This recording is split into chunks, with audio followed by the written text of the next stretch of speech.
చెప్పిన మాట అధ్యక్ష. ఇవాళ నేను ప్రభుత్వాన్ని సూటిగా అడుగుతా ఉన్నా అధ్యక్ష, మరి ఏమైంది ఆ సంకల్పం, ఏమైంది ఆ సంతకం, ఎక్కడ పోయింది ఆ చిత్తశుద్ధి?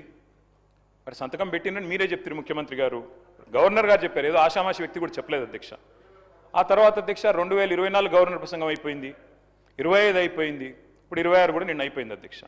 మరి ఇన్నేళ్ళైనా కూడా సీఎం గారు సంతకం చేసిన ఆ ఫైల్ ఎక్కడ పోయింది అధ్యక్ష? 28 నెలలుగా గడిచిన ఆ ఫైలు ఎక్కడ మాయమైంది? కాకెత్తుకపోయిందా, లేకపోతే FSL అగ్ని ప్రమాదంలో కాలిపోయిందా, లేకపోతే మరి విచిత్రమైన విషయం అధ్యక్ష, ఇది ఒక గవర్నర్ గారు చెప్పిన మాట కాదు, ఇది మీ బాస్ రాహుల్ గాంధీ గారు చెప్పిన మాట. తొలి క్యాబినెట్లోనే 6 గ్యారంటీలకు చట్టబద్ధత కల్పిస్తాం. తొలి క్యాబినెట్, ఇప్పటికి నాకు తెలిసి ఒక 50-60 సమావేశాలు అయినట్టున్నాయి క్యాబినెట్. ఎక్కడ పోయింది అధ్యక్ష మరి తొలి క్యాబినెట్లో 6 గ్యారంటీలకు చట్టబద్ధత అన్నమాట? ఇది కాదు అధ్యక్ష. అధ్యక్ష క్యాబినెట్ సమావేశాలు ఇన్ని జరిగినాయి, మరి ఫైలు మాయమైంది అధ్యక్ష.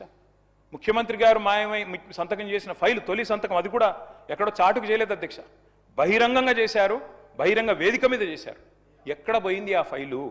ఇవాళ నేను ప్రభుత్వాన్ని డిమాండ్ చేస్తా ఉన్నా అధ్యక్ష, ఆ మాయమైన ఫైలు ఆచూకీ కోసం స్పెషల్గా ఒక సిట్ ఏర్పాటు చేయాలని చెప్పి నేను డిమాండ్ చేస్తా ఉన్నా అధ్యక్ష. ఎందుకంటే మాట్లాడితే సిట్టు అధ్యక్ష, గవర్నర్ గారిని, అట్లాగే పవిత్ర సభని, అట్లాగే మొత్తం రాష్ట్ర ప్రజల్ని ఇవాళ మోసం చేసి గవర్నర్ గారి ప్రసంగానికి విలువ విశ్వసనీయత లేకుండా చేశారు అధ్యక్ష.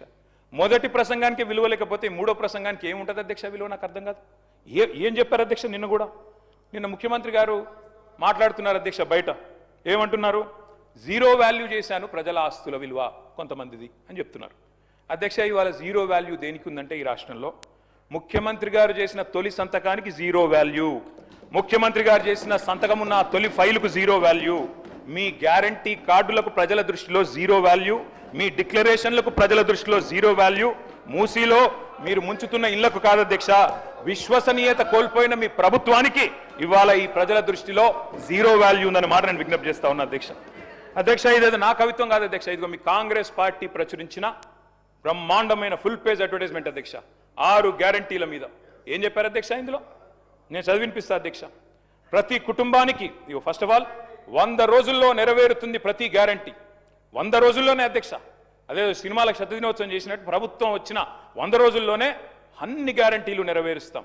ఇంకోటి చెప్పారు అధ్యక్ష, ఇందులో గంభీరమైన మాట, కాంగ్రెస్ గ్యారంటీలతో అందే ప్రయోజనాల విలువ 2,50,000 ప్రతి సంవత్సరం ప్రతి కుటుంబానికి. మరి 2.5 ఏళ్ళైంది అధ్యక్ష, ఒక్క కుటుంబం చూపెడతారా ఈ రాష్ట్రంలో?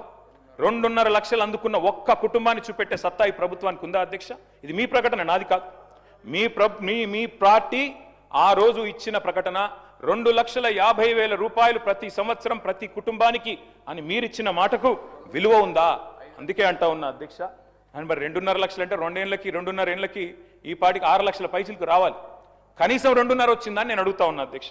అధ్యక్ష నేను అనుకున్నాను మరి గవర్నర్ గారి ప్రసంగం ఈ 28 మాసాల ప్రభుత్వ వైఫల్యాలు సాకల్యాలు అన్నిటిని కూడా మరి యథార్థంగా సమీక్ష చేస్తారేమో, ఏమైనా చెప్తారేమో, ఏమైనా చిన్న చిన్న పొరపాట్లు, ఎందుకంటే ప్రభుత్వం వచ్చినాక జరుగుతాయి, సర్దుకుంటారేమో, ఆత్మవిమర్శ చేసుకుంటారేమో, ఫలానా పొరపాటు జరిగింది కాదు భవిష్యత్తులో సవరించుకుంటామని చెప్తారేమో అనుకున్నాం అధ్యక్ష. అందులో ఏమీ లేదు. ఇప్పుడు చెప్పారు, ఇప్పుడే మా సభ్యుడు మాట్లాడుతూ చెప్పారు అధ్యక్ష, ఇంతకంటే దారుణం ఉండదు. 10 ఏళ్లలో మీరు ఒక్క రేషన్ కార్డు ఇవ్వలేదని చెప్తారు అధ్యక్ష వీళ్ళు. అధ్యక్ష ఇదే సభలో, నేను కాదు అధ్యక్ష చెప్పేది, కాదు 10 ఏళ్లలో నేను చెప్పలేదు, మీ civil supplies minister Uttam Kumar Reddy garu ఇదే సభలో చెప్పారు అధ్యక్ష. 6.5 లక్షల కార్డులు 2014 నుంచి 2023 వరకు ఇచ్చినాము అనే మాట నేను చెప్పలేదు, మీ ఉత్తమ్ కుమార్ రెడ్డి గారు చెప్పారు. మరి మీరు మీ ఉత్తమ్ కుమార్ రెడ్డి గారితో మీ సివిల్ సప్లైస్ మినిస్టర్తో విభేదిస్తున్నారా? నాకైతే తెలియదు అధ్యక్ష. మీరు కూడా దయచేసి ఇట్లాంటి కరెక్ట్ చేయాలి అధ్యక్ష. సభలో మంత్రులు చెప్పిన మాటలకే విలువ లేకపోతే, గౌరవ అధికార పార్టీ సభ్యులు మంత్రుల మాటలకు కూడా విలువ లేకుండా మాట్లాడుతుంటే, అబద్ధాలను పదే వల్ల వేస్తే ఎవరికి లాభం అధ్యక్ష? దానివల్ల వారు కూడా నోట్ చేసుకోవాలని నేను గుర్తు చేస్తా ఉన్నా అధ్యక్ష. ఎట్లాగూ సభ బయట ప్రతిరోజు చేసేది పరనింద ఆత్మస్థుతి, కనీసం ఇక్కడైనా వాస్తవాలు చెప్పాలి కదా అధ్యక్ష రాష్ట్ర ప్రజలకి. అధ్యక్ష కాళోజీ నారాయణరావు గారు మాట అన్నారు, ఇది నా గొడవ కాదు నీ గొడవరా అన్నాడు అధ్యక్ష. ఇప్పుడు నేను అడిగేది కూడా నా ప్రశ్నలు కాదు అధ్యక్ష, రాష్ట్ర ప్రజల తరపున అడుగుతా ఉన్నాం అధ్యక్ష. అధ్యక్ష ఇంకొక మాట చెప్పాలి అధ్యక్ష ఈ సందర్భంగా. 2.5 ఏళ్ళైంది ప్రభుత్వం వచ్చి. జార్జ్ ఆర్వెల్ అని ఒక పెద్ద ఆయన ఉన్నాడు అధ్యక్ష, ఆయన అన్నమాట, in a time of deceit telling the truth it self is a revolutionary act. అంటే అధ్యక్ష మోసాల కాలంలో నిజం చెప్పడమే అతి గొప్ప విప్లవం అన్నాడు అధ్యక్ష ఆయన. ఇవాళ ఆ పరిస్థితి వచ్చింది ఈ రాష్ట్రంలో. ఎందుకంటే అధ్యక్ష మీరు ధన్యవాదాల తీర్మానం పెట్టారు అధ్యక్ష ఈరోజు ఇక్కడ. అధ్యక్ష ఈ ప్రభుత్వానికి ఎవరు ధన్యవాదాలు చెప్పాలి, ఎందుకు చెప్పాలి, దయచేసి ఆలోచించమని చెప్పి నేను కోరుతా ఉన్నాను. ఎవరు చెప్పాలి అధ్యక్ష? 6 గ్యారంటీలు గౌరవనీయులు డిప్యూటీ సీఎం గారు ఆనాడు సిఎల్పి లీడర్ అధ్యక్ష వారు చెప్పారు అధ్యక్ష చాలా అద్భుతంగా. ఈ గ్యారంటీ కార్డులు భద్రపరచుకోండి, 100 రోజులు జాగ్రత్త పెట్టుకోండి, 100 రోజులు బీరువాలు పెట్టుకోండి, 100 రోజుల తర్వాత కాంగ్రెస్ ప్రభుత్వం వచ్చిన తర్వాత బ్రహ్మాండంగా మరి ప్రతి గ్యారంటీ నెరవేర్చే బాధ్యత మాది. ఇది బట్టి విక్రమార్క గారు చెప్పిన మాట అధ్యక్ష, నాది కాదు. నేను అడుగుతా ఉన్నా అధ్యక్ష, ఎవరు చెప్పాలి ఇవాళ 6 గ్యారంటీలు ఎక్కడ పెట్టుకోవాలి, ఎక్కడ దాచిపెట్టాలి, ఇంకా 100 రోజుల తర్వాత కూడా ఇంకేం చేయాలి, దయచేసి ఆలోచించాలి అధ్యక్ష. అధ్యక్ష ఇవాళ ఈ ప్రభుత్వానికి ఎవరు ధన్యవాదాలు చెప్పాలి? 4000 పెన్షన్ కోసం ఎదురు చూసి విసిగి వేశారిన 46 లక్షల మంది ధన్యవాదాలు చెప్పాలా? లేదా 6000 పెన్షన్ కోసం అలసిపోయిన 100 రోజుల్లో ఇస్తామని చెప్పి అలసిపోయిన 5 లక్షల మంది దివ్యాంగులు ధన్యవాదాలు చెప్పాలా? యూరియా బస్తాల కోసం లాఠీ దెబ్బలు తింటున్న 72 లక్షల మంది రైతులు ధన్యవాదాలు చెప్పాలా? లేదా నెలకు 2,500 ఇస్తామని చెప్పి 2,500 ఇస్తామని చెప్పి 1,68,00,000 మంది ఆడబిడ్డలకు మీరు ఏదైతే వాగ్దానం ఇచ్చారో మరి వారు ధన్యవాదాలు చెప్పారా? ఎవరు చెప్పాలి అధ్యక్ష? 4,000 నిరుద్యోగ భృతి అన్నారు, 2 లక్షల ఉద్యోగాలు మొదటి సంవత్సరంలో ఇస్తామన్నారు. మరి ఆ నిరుద్యోగ సోదరులు ధన్యవాదాలు చెప్పాలా? డిఏలు రాక, పిఆర్సీ లేక, బెనిఫిట్స్ అందక నరక యాతన పడుతున్న 10 లక్షల మంది ఉద్యోగులు, పెన్షన్దారులు, అవుట్ సోర్సింగ్ వర్కర్లు వారు ధన్యవాదాలు చెప్పాలా? విషాహారంతో చస్తూ పురుగుల అన్నం తింటున్న లక్షలాది మంది విద్యార్థులు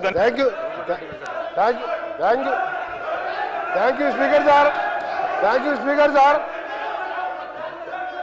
తప్పకుండా మా గౌరవ సోదర శాసనసభ్యులు మా ప్రభుత్వానికి ధన్యవాదాలు చెప్పాలి.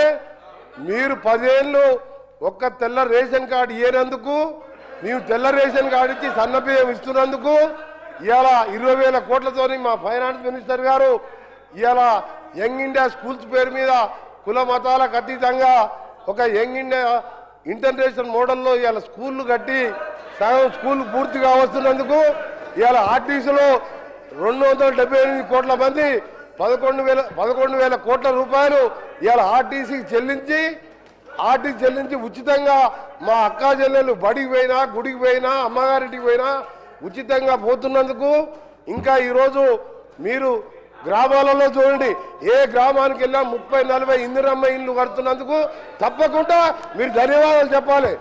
మీరు ఇంకొక విషయం, మీకు ఏం చెప్పాలి ధన్యవాదాలు? దళితుని ముఖ్యమంత్రి చేసిన ధన్యవాదాలు చెప్పాలా? 2 బెడ్రూమ్ ఇల్లు ఇచ్చిన ధన్యవాదాలు చెప్పాలా? మేము ఒక్కటే చెప్తున్నాం, కేటీఆర్ గారికి మేము చేసిన కార్యక్రమాలు చెప్పండి, మేము చేసిన మంచి కార్యక్రమాలు చెప్పండి. మీరు చేయవలసిన మేము చెప్తున్నాం.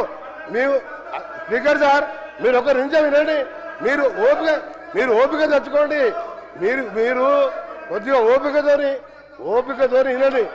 మీరు గౌరవ కేటీఆర్ గారు శాసనలో వాళ్ళు ఇంటున్నారు, మీరు ఓపిక తెచ్చుకోండి. మేము కొన్ని చేసినాం, కొన్ని కార్యక్రమాలు చేసినాం. మొదటగా పేదవాళ్ళకు సంబంధించిన కార్యక్రమాలు చేసుకుంటూ అప్పుల బారిన పడ్డ ఈ రాష్ట్రాన్ని గాడిలో పెట్టుకుంటూ ఒక్కొక్క కార్యక్రమాలు చేస్తూ మీరు మొదలుపెట్టి రిజర్వాయర్ కట్టిండు, ల్యాండ్ ఎక్విజిషన్ లేదు, ప్రాజెక్ట్ లేవు, నీళ్లు లేవు, లక్షల కోట్లు అప్పు చేసాను.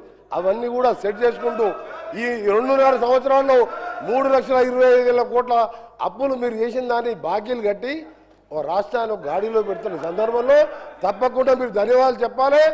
ప్రజలను మోసం చేసేందుకు మీరు క్షమాపణ చెప్పాలి. మీరు కేటీ రామారావు గారు సార్ ఇవ్వండి సార్, మా శ్రీనివాస్ యాదవ్ గారికి ఇవ్వండి. రామారావు గారు మీరు మాట్లాడండి సార్, మా డిప్యూటీ ఫ్లోర్ లీడర్, వారు సీనియర్ నాయకుడు, మాజీ మంత్రి, ఇవ్వండి సార్ వారికి అవకాశం. సార్ 94 నుంచి వారు మినిస్టర్ సార్, వారికి అవకాశం ఇవ్వండి. కేటీ రామారావు గారు మీరు మాట్లాడండి ప్లీజ్. కరెక్ట్ కాదు కదా సార్? మీరు మాట్లాడండి. స్పీకర్ సార్ ఇస్తాను, మీ తర్వాత ఇస్తాను సార్. మాజీ మంత్రి, బలహీన వర్గాల నాయకుడు, హైదరాబాద్ లో పెద్ద నాయకుడు, మీరు ఈ రకంగా దయచేసి వారిని అవమానించకండి. దయచేసి వారికి మైక్ ఇవ్వండి సార్. మంత్రులకు ఎప్పుడు అడిగితే అప్పుడు ఇస్తున్నారు, వారికి సంబంధం కూడా లేదు, ఆయనకి ఇచ్చేసినారు. మా నాయకుడు అడుగుతున్నాడు, ఇవ్వండి సార్.